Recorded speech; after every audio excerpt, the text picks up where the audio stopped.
So today it's Saturday, 23rd Okay. of May, and I will give you some information about heat and mass transfer.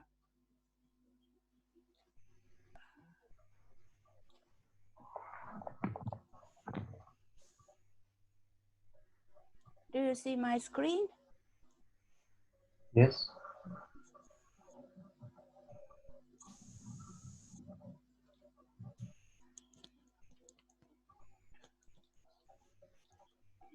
So we will learn what is heat transfer. You must know that normally heat transfer is a lesson, a lecture, not in itself. As you learn thermodynamics, you learn one semester heat and mass transfer. So I am sure in your country you will have perhaps to take a special course in heat in mass transfer. I will give you only some very brief information in order to open your mind and to raise your attention. But normally, heat and mass transfer is at least a one semester course. Yes, here in Timisoara at the Politehnica, we are lecturing in the frame of thermodynamics, but the lecture is of 3 hours per week. So it is quite an intensive lecture course, how to say it, yes. So what is heat transfer? What is it? It is the exchange of thermal energy between physical systems. The rate of heat transfer is dependent on the temperature of the systems and also on the properties of the mediums through which the heat is transferred. The three fundamental modes of heat transfer, the basics one, are conduction, convection, and radiation. When heat transfer occurs, very often also mass transfer occurs. Mass transfer is a movement of mass from one location to another. Usually we are thinking about a stream of fluid or a phase changing. So mass transfer occurs in many processes: adsorption, absorption, evaporation, drying, precipitation, membrane filtration, distillation. So mass transfer is very, very important, and normally it comes together, not always, with heat transfer. Which are the laws governing the heat transfer? There are the three laws of thermodynamics, the zero, first, and second law. The zero law guides us about the thermal equilibrium. So if we have a thermal equilibrium, meaning the same temperature in two systems, no heat transfer occurs. The first law of thermodynamics guides us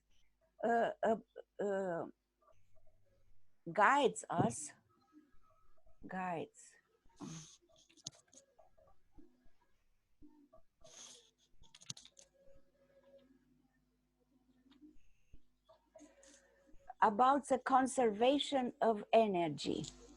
It means that the assumption is we can receive energy, and this energy is accumulated in the same amount.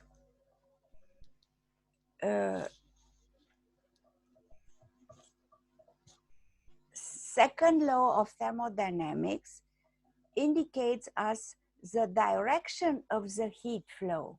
We know that heat flows from alone only from higher temperature to lower temperature. The mass transfer is the transport of molecules, also from a higher chemical potential region to a lower chemical potential region, as heat transfer from high to low. This transport of molecules is known as diffusion. But in addition to diffusion, I gave you a lot of examples when mass transfer occurs. The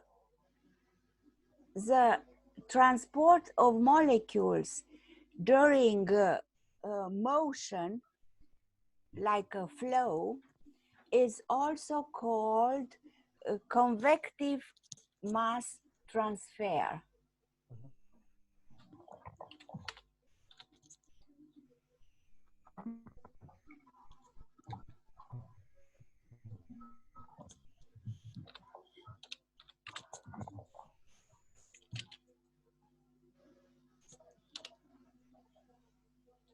So up to now it is clear, yes?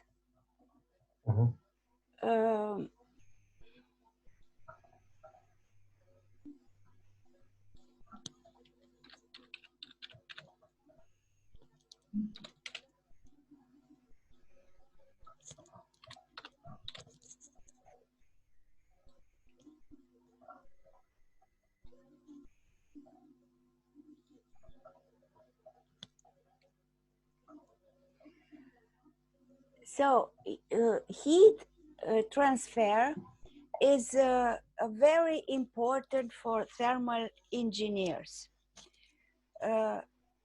because as you have seen in condenser, in boilers, you learned already about these two. We saw how energy flows from one system to another. For example, in a combustion process, in a steam boiler, the combustion generates hot gases. And these hot gases, they accumulate all the energy of the fuels. The gases having this energy, the very hot gases, will pass through a heat exchanger, for example, in which we have water, cold water. And this cold water will take a part of the energy from the gases and turn into hot water, or even boiling water, or even vapors, or even superheated vapors. The heat transfer is occurring also with phase changes. You have seen that during phase changes, the temperature remains constant, but still heat is transferred. So it is, when we say the heat goes only from alone from hot to cold, it is very clear and correct, except the situation of the phase changes, because when the phase is changing, heat is, oh, somebody is calling me. Just a moment, excuse me. Okay.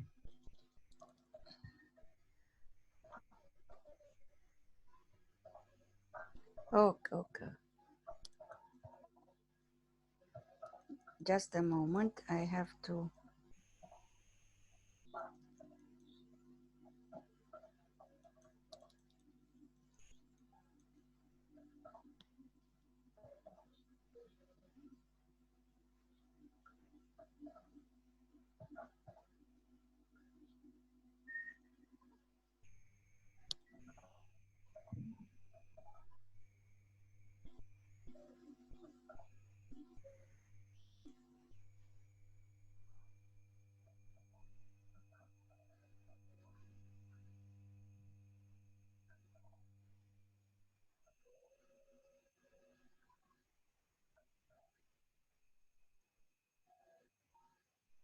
Okay.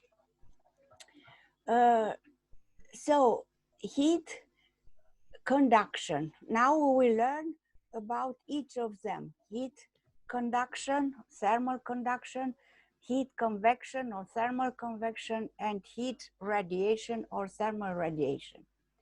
So heat conduction is called also diffusion, and it is a microscopic exchange of kinetic energy of particles through the boundary between two systems.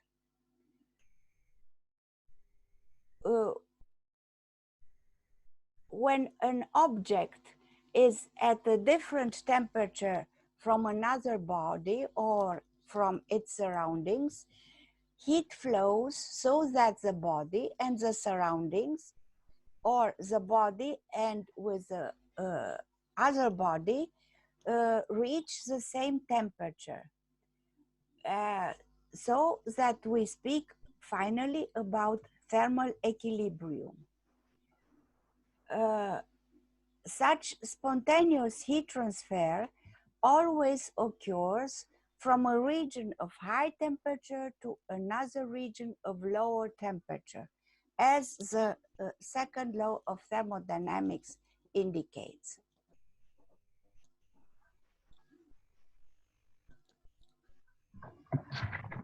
The heat convection is I have to make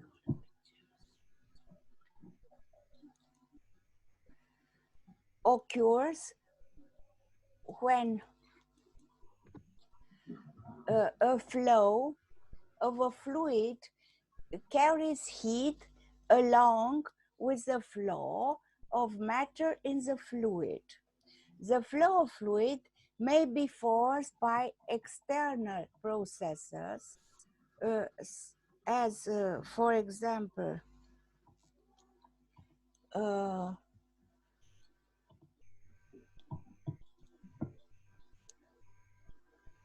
gravitational fields, or by boundary forces, for example, in a fire plum. This example is so-called natural convection. Natural convection. We have also a forced convection. A forced convection occurs when a fan or another mechanical means is present. Then we are speaking about forced convection. So heat convection is between a fluid, a gas that carries heat,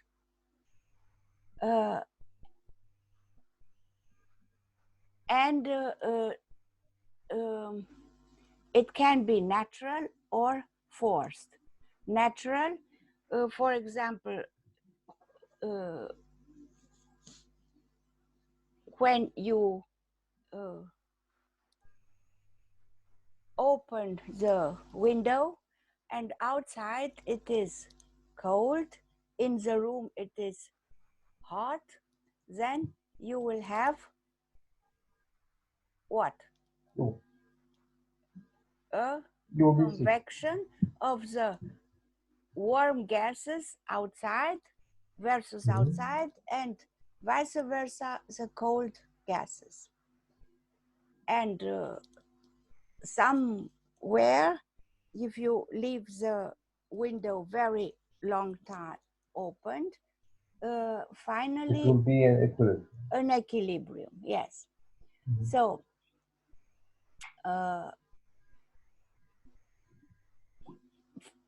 now about the thermal radiation, it is totally different from convection and conduction, because convection and conduction occur by contact, by direct contact. Radiation, no, because it is the transfer of energy by means of photons in electromagnetic waves governed by the radiation laws. So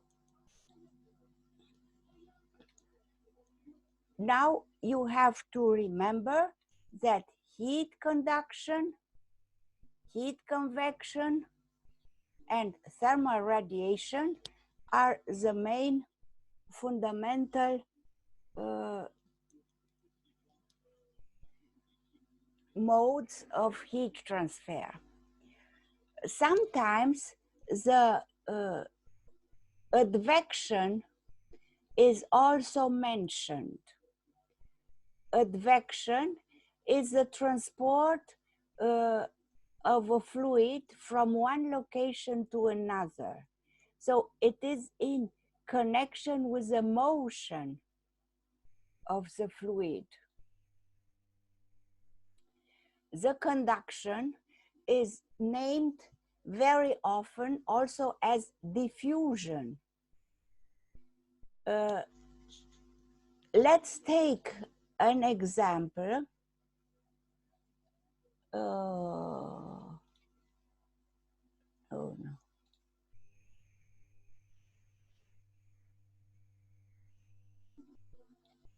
No.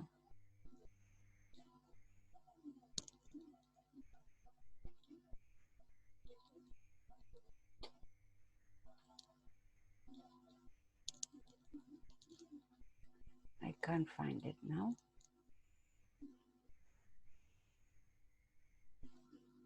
Oh, Google.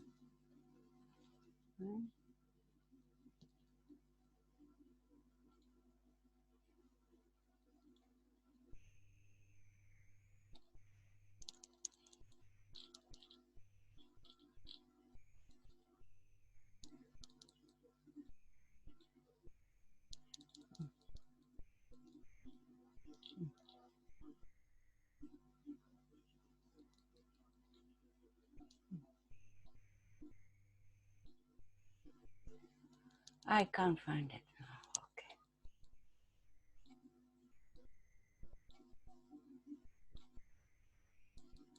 Okay, here it is. Copy. So I can give you now an example of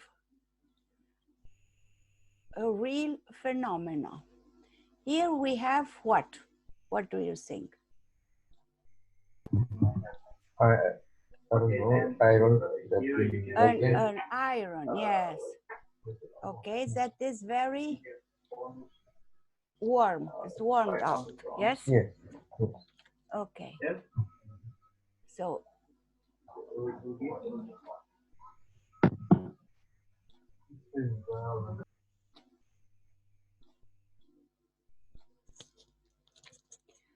So and this is an example of how complex the heat transfer is. So in the metal, we have heat transfer by conduction from the iron to the air. We have heat transfer by convection. Yes, and from the red hot iron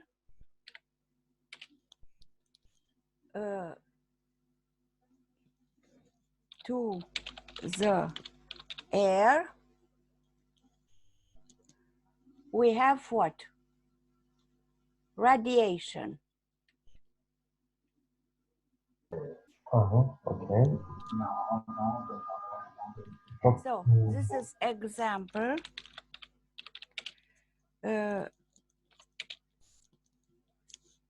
In reality, all three forms occur together, or let's see, all forms occur together. It is very rare the case when only one simple form occurs. So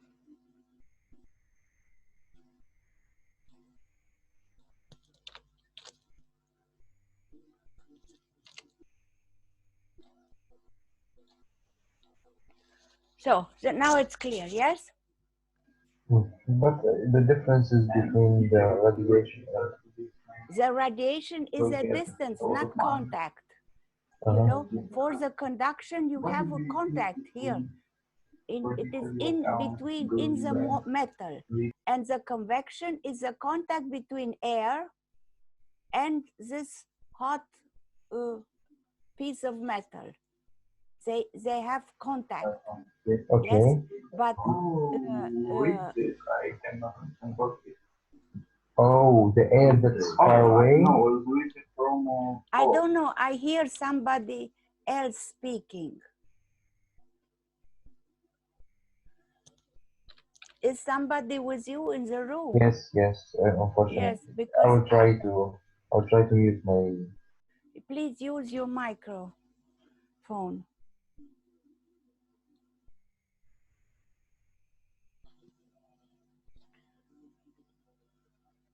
Now it's clear. Yes.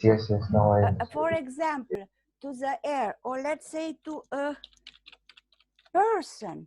Yes, if you come close to this red iron, Yes, you will you will feel feel the heat. Oh yes. you'll feel the heat.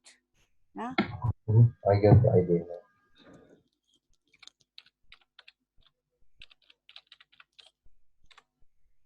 And you uh,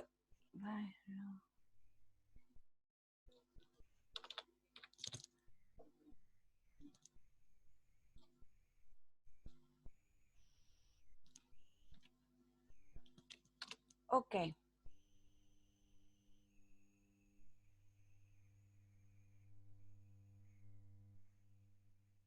Mm.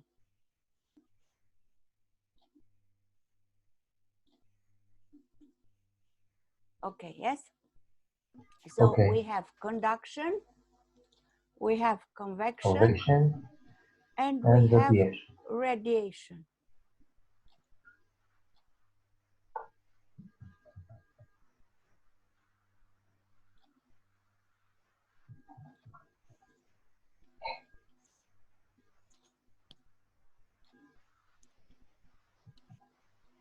So I will give you in brief now very good examples.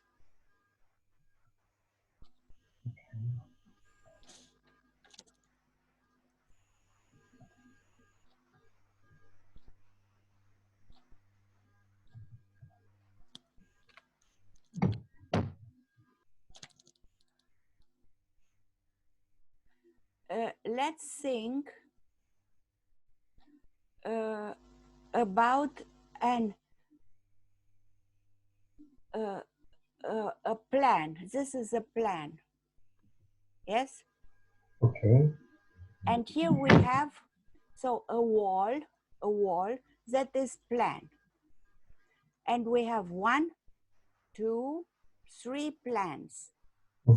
This is named a non-homogeneous or inhomogeneous plan wall. You can have a simple wall, only one, or you can have more sheets. And this is an inhomogeneous wall. But the walls are plan. Each has is thickness delta 1, delta 2, delta 3. And each has a conductivity according to the property, to the matter, to the material that are standard values from thermodynamic books, lambda 1, lambda 2, lambda 3. And if on this side we have temperature 1, T1, and on the right side we have temperature T4, in these 3 walls, the temperature must has a variation, because T1 is higher than T4. The temperature will decrease from left to right. Yes? Yes. In plan walls, according to the rules of conduction, because here it's only conduction, the variation is a line. So we have a linear variation, this red one. In the second, we have this another linear variation, but because it has another characteristic and another thickness, it is a green line. And in the third, we have this brown line. So, and thus we are reaching from T1 to T4 to represent the variation of the temperature. At the contact between one and second wall, we have T2. Yes. And the contact between the second and the third plan wall, we have T3. So the temperature variation is T1 to T2, one line. Another line from T2 to T3, and another line from T3 to T4. So we have here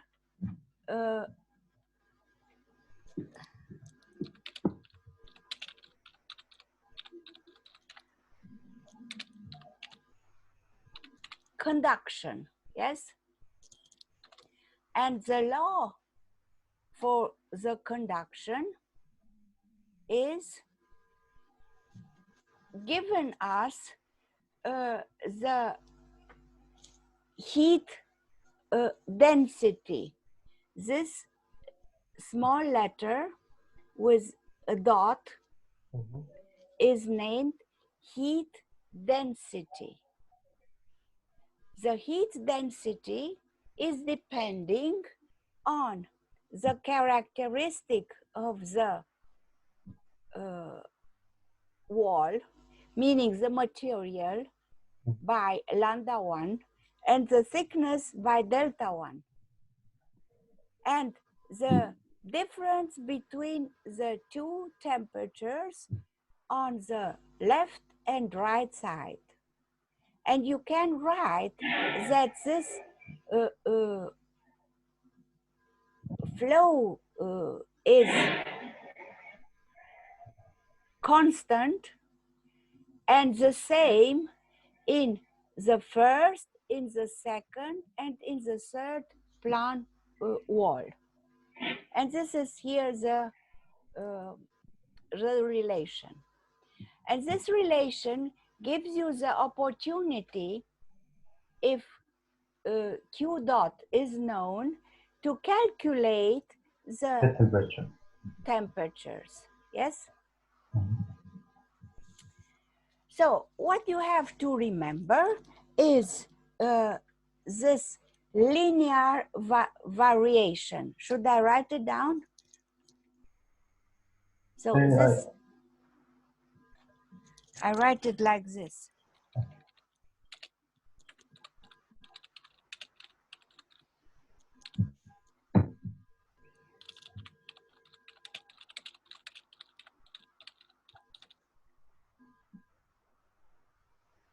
So you have to remember that. Yes?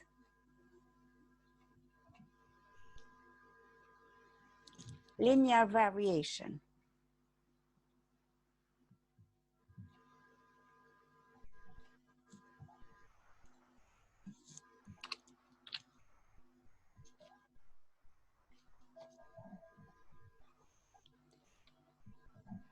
Now we are thinking to a pipe. This is the axis of the pipe. Yes? The inside radius, R1, the R2 is the radius of the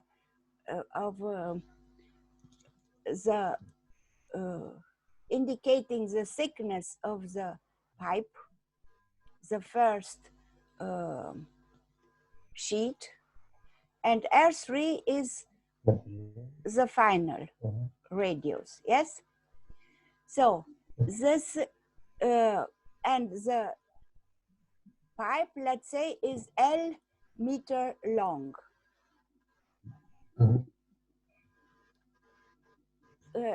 The laws that are governing this situation is also indicating that the heat flow is depending also on the temperature differences, but the law is not anymore linear. One can demonstrate it has a logarithmic variation. So I will write down here.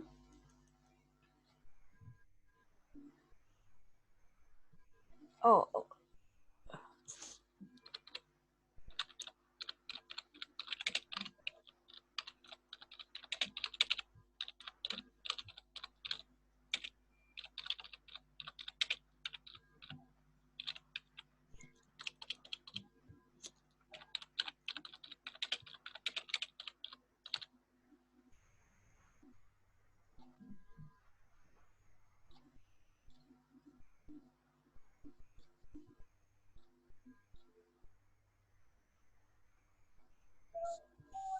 it's okay. So here we have, we don't have 3 walls. I put only 2, but this is a pipe. The first example, this was a plan wall. It's a difference. It's totally different, yes? A plan wall, a wall, yes? Your room has walls.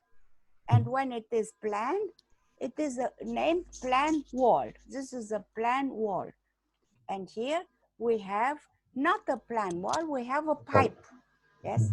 And so the temperature is also decreasing from T1 to T3 because T1 is in the central area of the pipe and T3 is outside and is less than T1.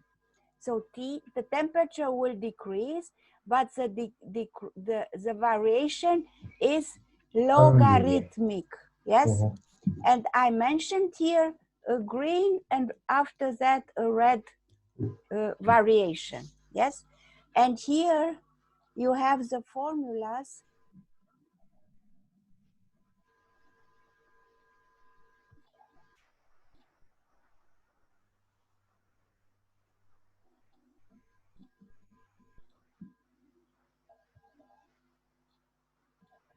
that allows you to calculate the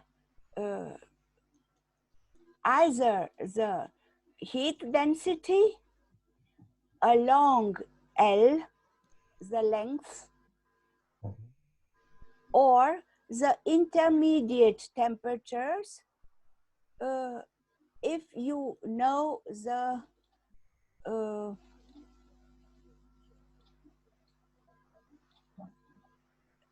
the heat flow. Okay. Yes. So the next case is the passage of heat through spherical walls. Yes. In such cases, we have hyperbolic variation of the temperature through conduction.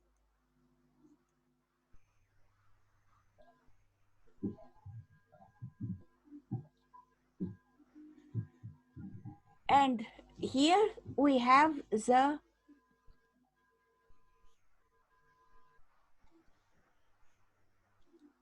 representation. It is inside we have T1, outside we have T3. What now occurs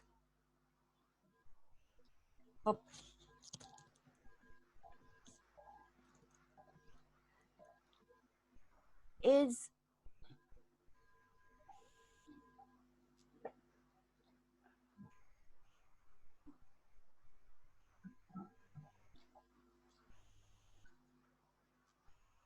oh,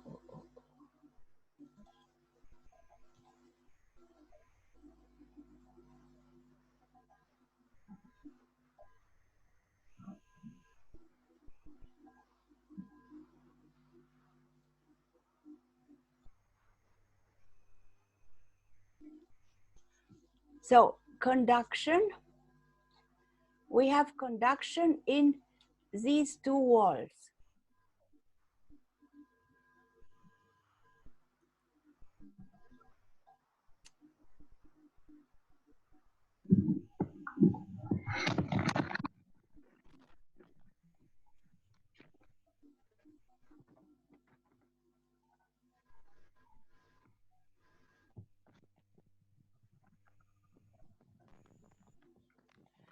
But here the situation is much more complicated because here convection appears.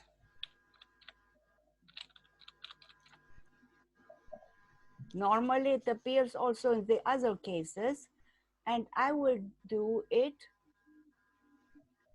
with green.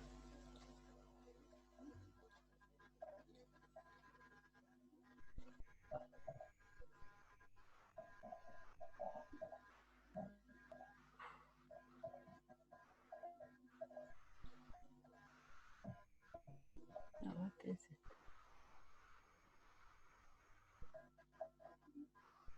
It's here.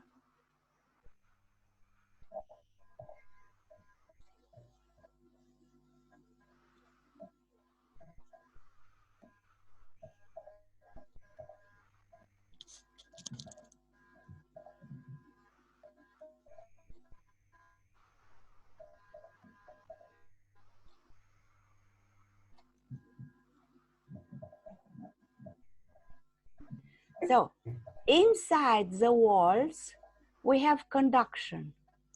And at the margins, we have convection. So if we have in the central area of the spherical body TF1 and outside TF2, we will have first a variation from TF1 to T1 by convection. Then we will have a variation of from T1 to T2 through the first wall by conduction. Further, also by conduction from T2 to T3. Yes? You follow me? T3. And from T3 to TF2 again by convection. Yes, These yes. lines here are, how to Flow. say, the flow by convection. They symbolize the flow by convection. So I can take this and put it exactly. No, let it here. Let it like this. Okay. So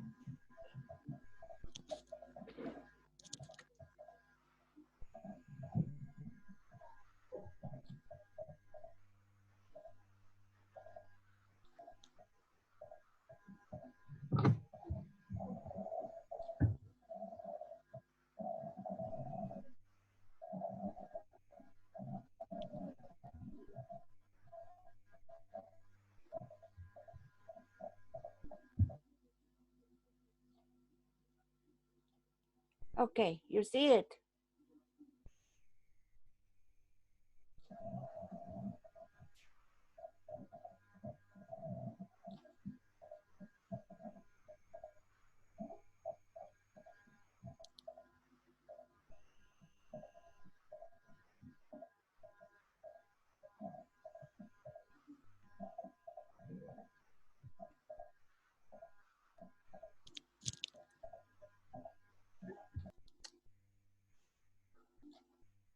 Do you see what I'm doing? Yes? Yes, yes, I can see. I try to symbolize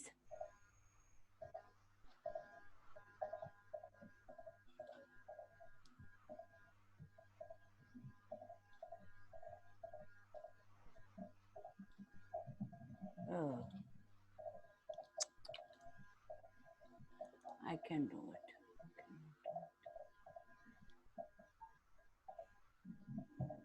Copy, paste. Where is it?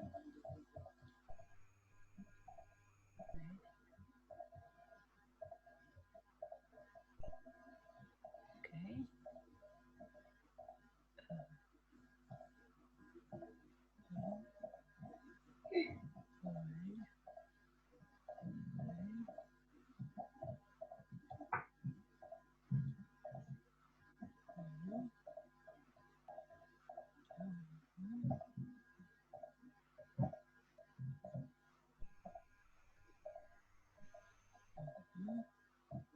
Where is rotate?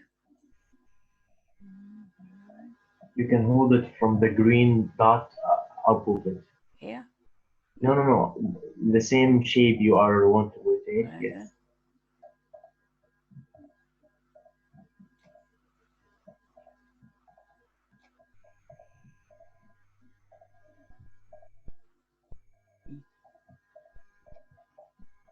Oh.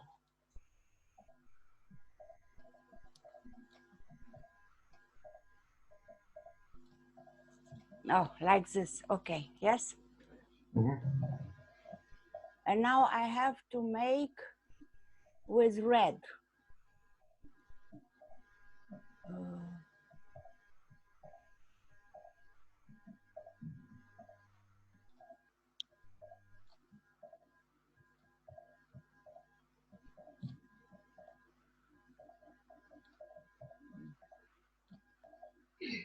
No, I can't do it. I can't do it here. I have to do it here.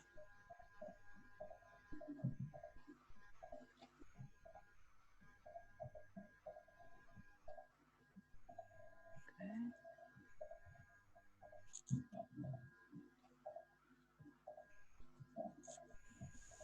Oh.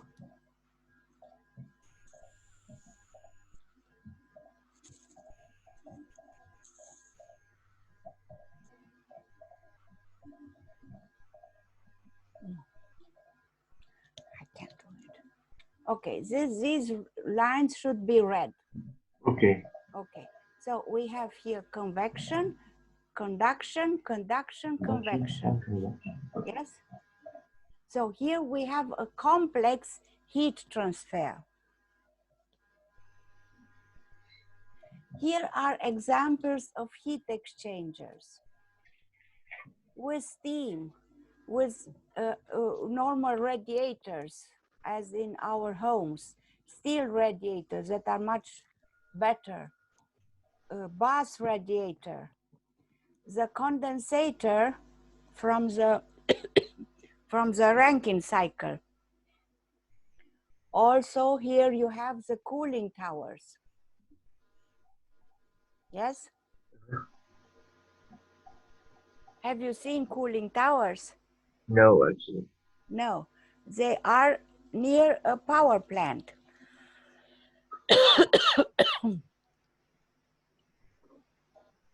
So this is inside of a steam boiler. You see, it is full with pipes. Here are the burners. This is the furnace. Of course, it is a section, so you can see everything, yes? And all the steam boiler is an assembly of heat exchangers. So you must notice the importance of heat exchangers.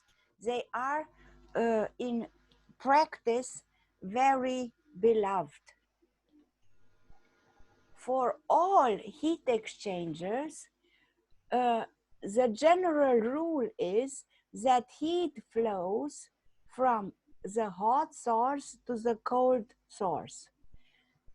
And heat can flow by producing, by being transformed partially in mechanical energy or not. If all the heat is flowing to the cold thing, we can imagine to write such equation.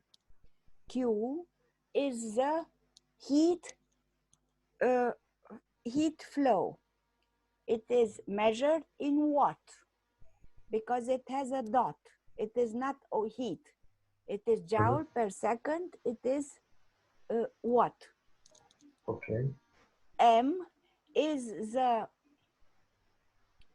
flow of the hot fluid. C is the thermal capacity of the hot fluid. 1 is the hot fluid. 1 dot, 2 dots is entrance and exit. So the rule is following.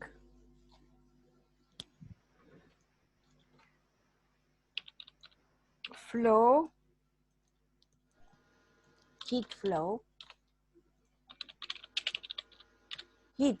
yes? Mass flow, thermal capacity, 1 hot, let's say gas, 2 cold, cold, let's say fluid, hot, fluid. Okay.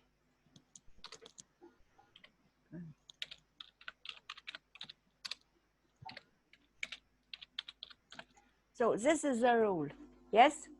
Mm-hmm. So we are imagining that no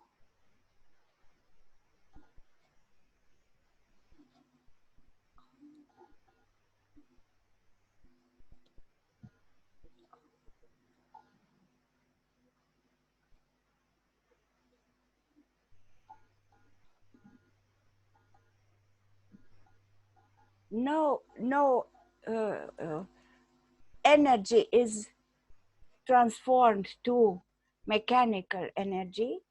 So all the heat from the hot source goes totally to the cold sink. Mm-hmm. And then we can write this equation. It is based on what? On the general equation for Flow. heat calculation. Mm-hmm. Yes? And here I wrote something else. It is K, A, and delta Tm. K expressed in watt per squared meter and Kelvin Mm-hmm. is the global heat exchange coefficient. A is the surface through which the heat exchange occurs. And delta Tm is the medium average temperature for the heat exchanger. The heat exchanger can be in parallel flow, in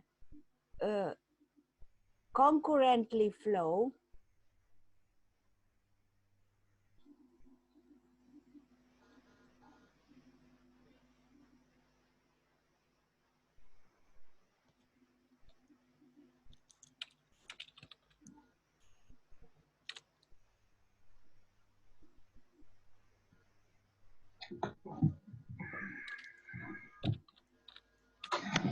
or it can be in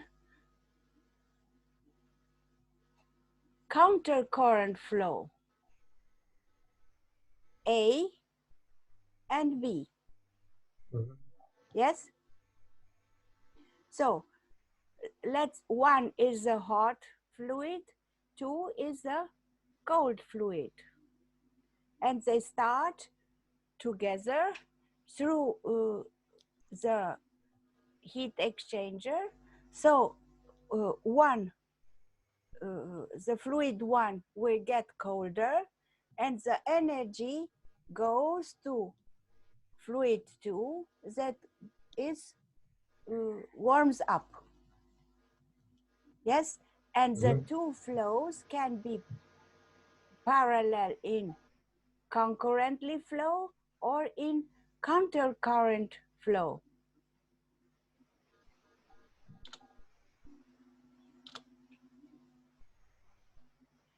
Or it can be a cross flow.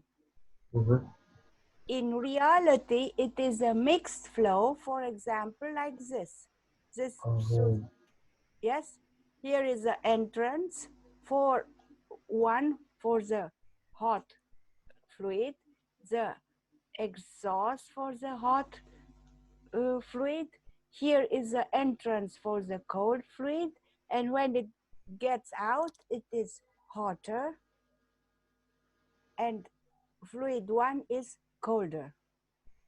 Yes.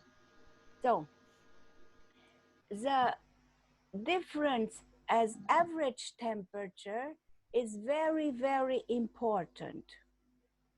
And it depends on this flow. We will learn now two types of flows. The parallel flow in counter current and in concurrent flow. And then crossing and mixed, they are much more complicated to have them from the beginning. So here is a parallel flow.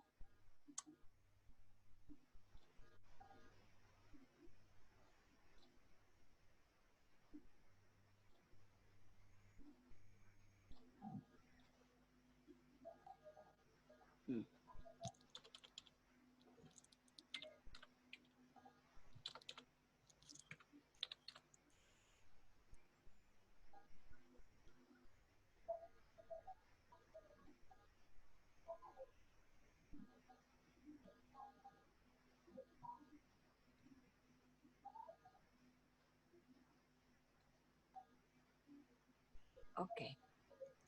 So here is the temperature variation, and here is the section through which the flow is occurring.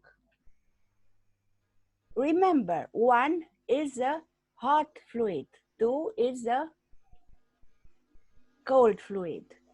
The hot fluid will give energy in form of heat to the cold fluid, and it will warm it up. So T1, this is the entrance. Yes? For the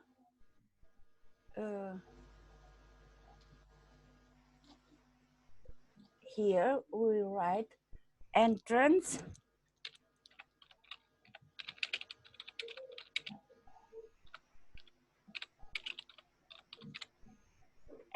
for the hot fluid.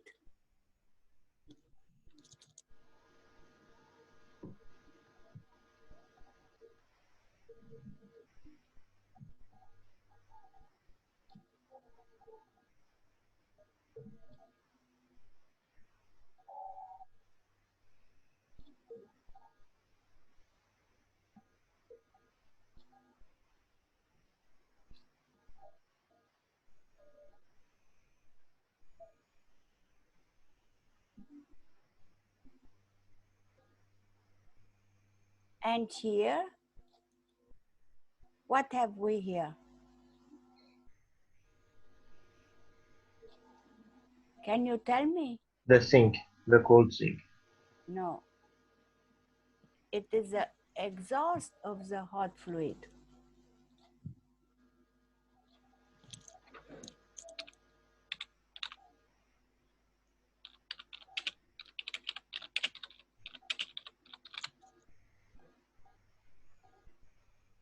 Yes?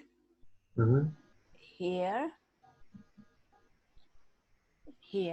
we have the entrance of the cold fluid.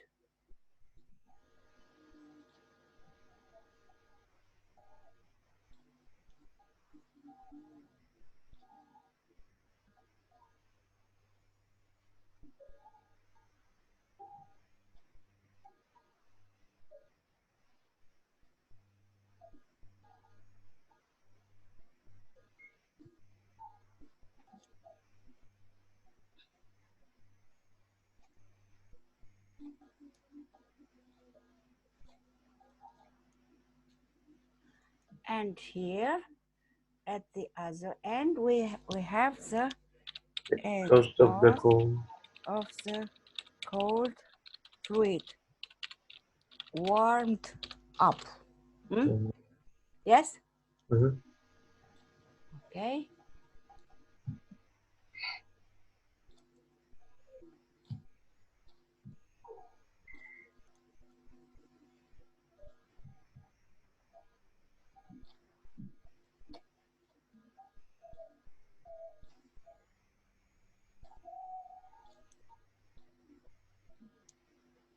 So is it clear now? Yes. Okay.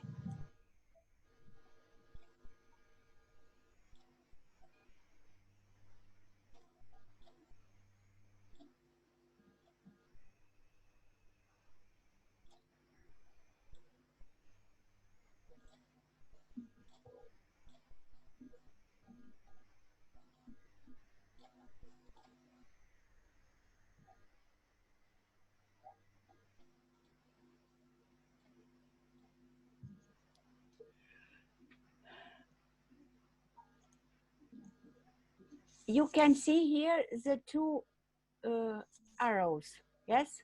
Yes. Here temperature decreases, and here temperature increases. Increase.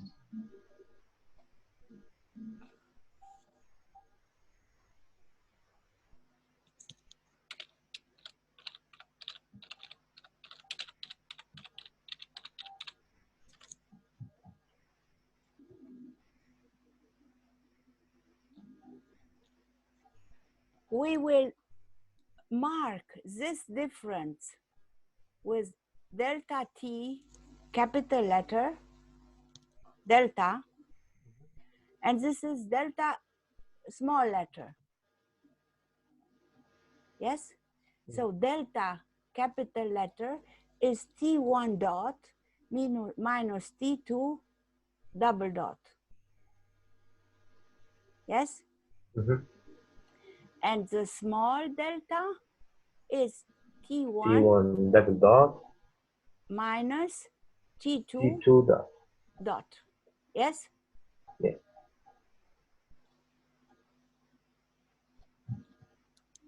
And then the average temperature is calculated with this formula. This formula is used instead of this delta Tm. So normally, when you want to calculate a heat exchanger, you must find out the dimensions. So the problem is always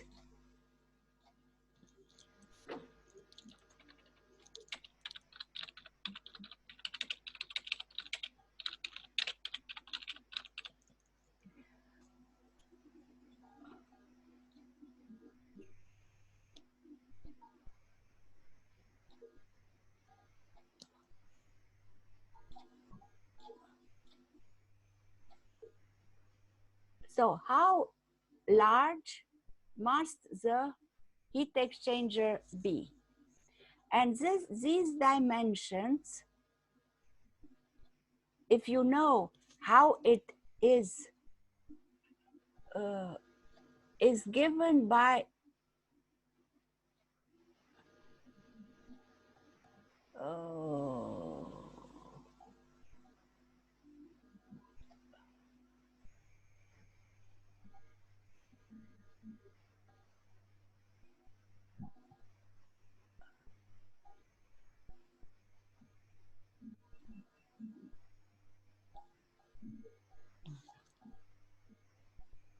I must take it out. So this A, the surface of the heat exchanger must be calculated. So A, you must calculate A, yes? Then you know how much heat you can use. You know what are the temperatures of the hot fluid. You know also how much the cold fluid must improve in temperature. So you know delta Tm. And then you can calculate A. K is a coefficient that is indicated here. This is K. Or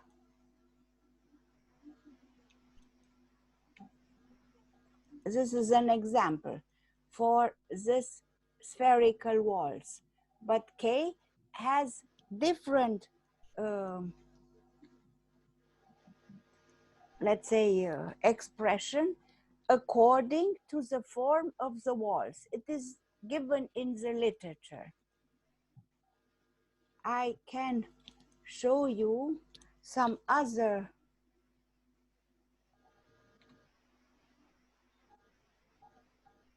forms for K.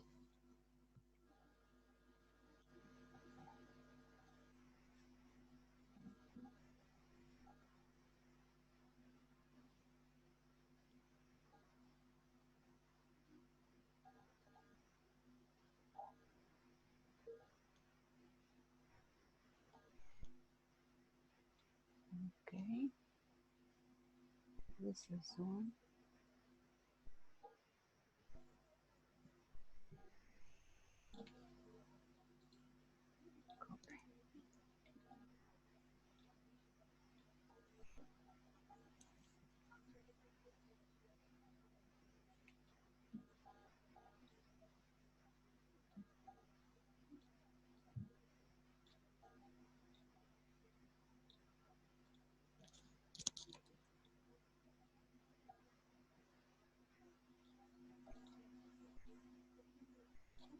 Okay, this is, for example, K in the very simple case of convection and conduction.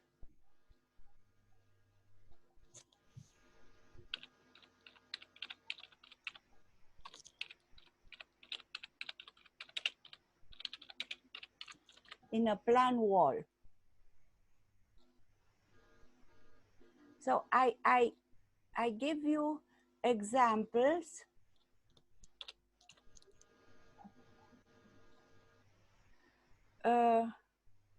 to see that this phenomena are quite complicated, but finally the dimension of the heat exchanger can be determined. So K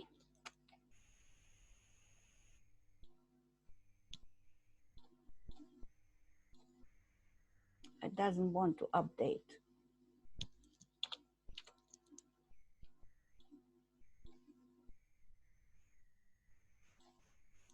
Okay, now.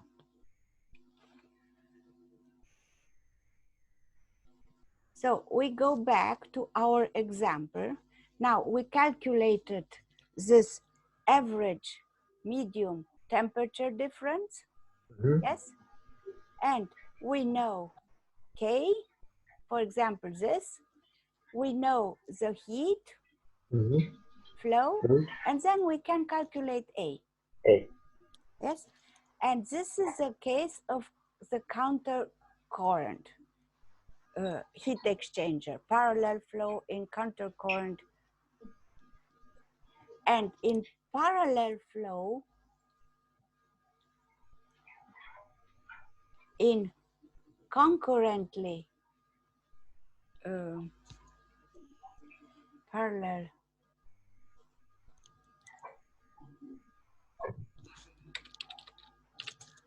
like this, the formulas remain the same. Yes, they are the same. Look, the same, yes? But there is a great difference between, because here we have entrance for both hot and cold fluid.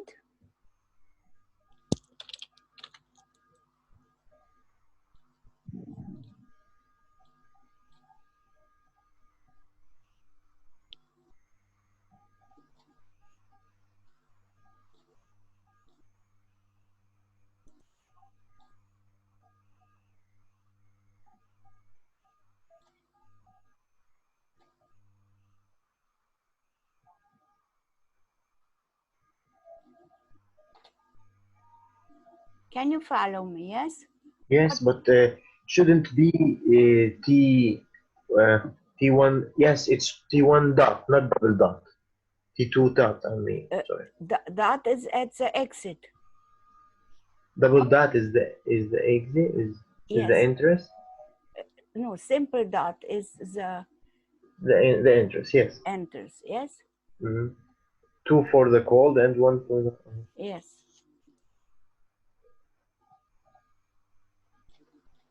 So this is the entrance. And now I will make here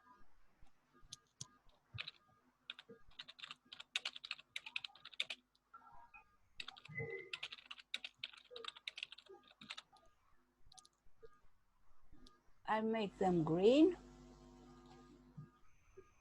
Okay. Yes, and take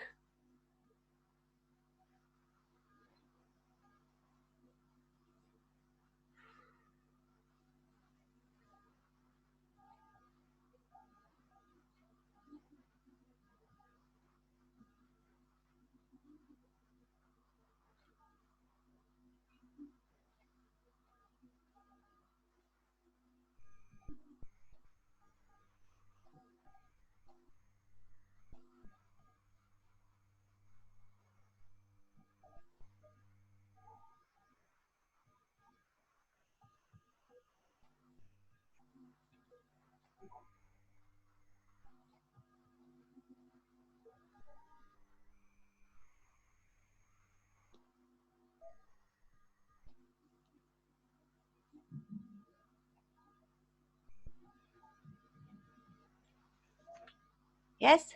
So large capital delta T1 dot minus T2 dot hot cold, and at the exhaust T1 dot minus T2 dot. This is small delta. The formula is the same. But the difference is So my question now is, which of these two systems concurrently flow or countercurrent flow are better from your point of view? What do you think? for me. I think the other one is better, not the contrary. Which one's the other one? Not the one in the screen now. Yes. This is better on your opinion. Let's compare.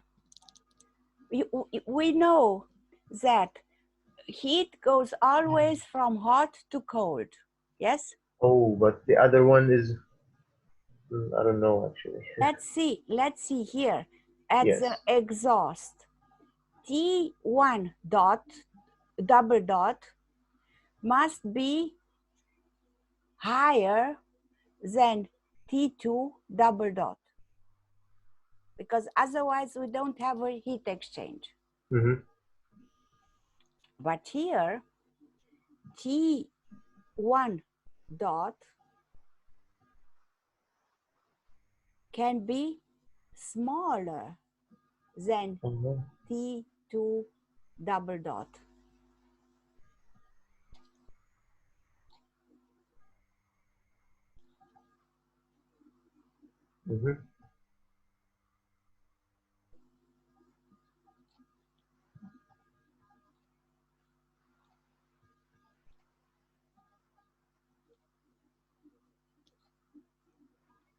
Yes? So which one is better? In which one you can take more heat out from the hot fluid? This one. This one. Yes. So remember, please, the parallel flow in countercurrent is much more, let's say, effective and efficient than the parallel flow that occurs currently.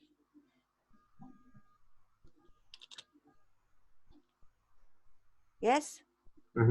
So with this conclusion, we are ending the today lecture, and whatever you want to ask me, you can ask now.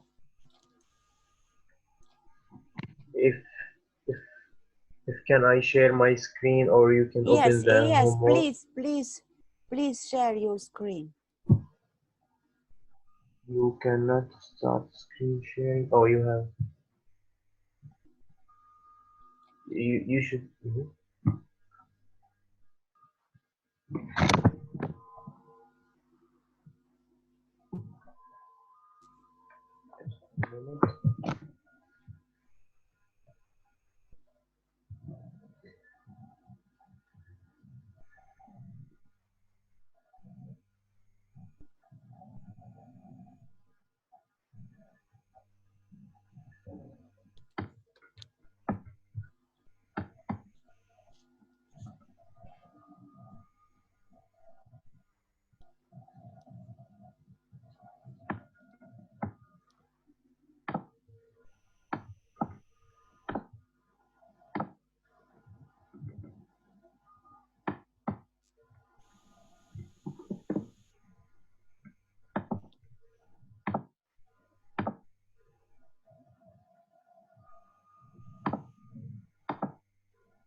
what are you looking for?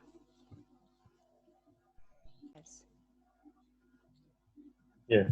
So, what is your problem? Here for Here? This one? giving Okay. determine the efficiency. So you must calculate the efficiency of this cycle, yes? This is a TS diagram. In the TS diagram, what are you doing? You put something black. Something black? Yes. In the TS diagram, the surface, the area are represented by heat. So if you have a line like this, 2 to 3, the heat is this. Yes. If you have a line like 1, 3, the heat is 0. No area. And if you have a line like 1, 2, the heat is this trapeze. So I just remember you told me, but yes. So from 1 to 2, the heat input is this area, a trapeze.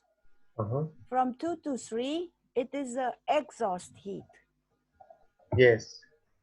So you calculate the area, 2 areas, one and make the difference between them. The difference is L, the work, and this is the input heat. Now it's clear? Okay. Now I just want to show you something else. You can see it? Yes. Yes. Now until now this is the first question. Yes. This is the graph. Yes. And the second one, I talked about the Weston Bridge, it's okay. And the other one is the normal thermometer. Yes, okay. And the third, yes, and I talked about them both here. And then the third question is about the principles. The principles, yes, it's okay. Yes. And this one, I'm not sure about it, but it's the BF. What was the question for? It was I need to do starting from the same point. Yes, from point 1 to you have to do an isochoric. Yes, and an isothermal. Exactly, and finish with the same. At the same pressure. Exactly. It's correct. Yes, but the second one I'm not sure about. Okay, yes, we will do this again. So in the TS diagram, you have to go a little bit up. Okay. Oh no. Make it larger. Make it here. How to say? Put full screen to see both. For me, it's full. Oh, to see both? Okay. Yes, I want to see both. We need to see both. So from here, from the, it must be. Oh, yes, just a minute. Okay, okay. Where it is. Okay, in the TS diagram, you must construct a horizontal. Yes, This for will be isothermal. 1, 3. So horizontal, yes? And you have to construct an isochoric. Isochoric is like this. Like this one? Like two, no, not like this, like this. This is isochoric, yes? but this is, so this is an isochoric. And then you have to construct the isobaric. Isobaric is like this. Also a curve. Yeah. So this one is good, but the This one is isochoric. not good. Oh, okay. This is the Let's show me again. Show me again. which one? The second one, but I want to see both. Okay. I want to see both. So here is 1, 3. You have to know that V2 is equal to V1 and is smaller than V3. So this is V3. So if this is a V diagram, isochoric, if you want to, and you have 0.2 and 1, 0.2 and 1 are on the isochoric. So isochoric is not a line. Isochoric is like this. It's like a curve. I curve. Both are curved. Isobaric and isochoric are curves, but And the T is logarit, but the isobaric is more lean. Yes, more horizontal, and grow in this direction, and isochoric are more vertical, and they grow in this direction. Okay. So you make 2 isochoric. The left one is the smaller V2 and V1, and the right one will be V3. Yes? And then you must construct isobaric for 0.2 and 3 where the intersection occurs. So this is not good here. Okay, I will do it again. Yes. Okay, do you have something else to ask? Thank you.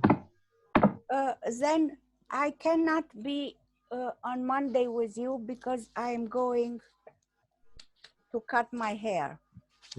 Okay. How can I stop sharing my screen? Oh no. Go back. Okay. No, it's okay. Yes. Yes.